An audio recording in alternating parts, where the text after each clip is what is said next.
सबसे पहले काल घुटनों को पकड़ता है, फिर धीरे धीरे बीमार पड़ता है ना।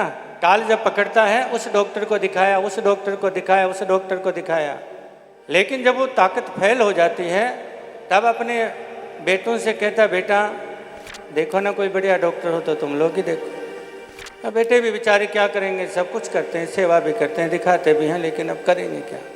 फिर दोस्तों से कहता है, भैया तुम ही देखो। अब दोस्त भी क्या कर लेंगे। पत्नी को कहता है, तुम कुछ करो।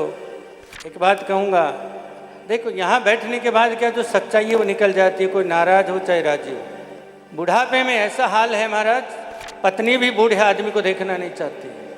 सच्चाई है ये, मैंने बहुत देखा है, बहुत देखा है। एक सेठ जी, इतने बड़े सेठ जी थे, 35-40 साल पहले की बात बता रहा हूँ। वो बेचारे इतना आनंद देते थे, अपनी पत्नी को घुमाते थे, ले जाते थे।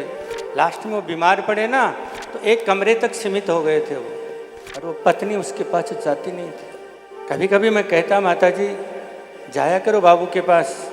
वो कहती नहीं जाऊँ, कैसे दुर्गंध आ रही है उस कमरे में, कैसे जाऊँ। अरे जब तेरे को विदेश में घुमाया तब दुर्गंध नहीं आती थी, जब धन कमा करके लाता था, युवा अवस्था थी, तब तेरे को दुर्गंध नहीं आती थी, अब तेरे को दुर्गंध आने लगी है। पर ये खाली माताओं की बात नहीं है, पुरुष लोगों की भी यही कहानी है। अभी थोड़े दिन पहले एक 50 साल का एक आदमी था, वो मेरे पास जन्मपत्री दिखाने आया, गुरुजी देखो तो सही। जन्मपत्री देखी, मैंने कहा भाई मार्केज से ये तो कौन है ये। बोले महाराज कौन है वो तो छोड़ो, आप ये बताओ कि मार्केज वो तो मेरे को मालूम है, लेकिन ये कब मरेगी ये बताओ। मैंने कहा मतलब कौन है ये, किसकी जन्मपत्री। बोले मेरी पत्नी की है।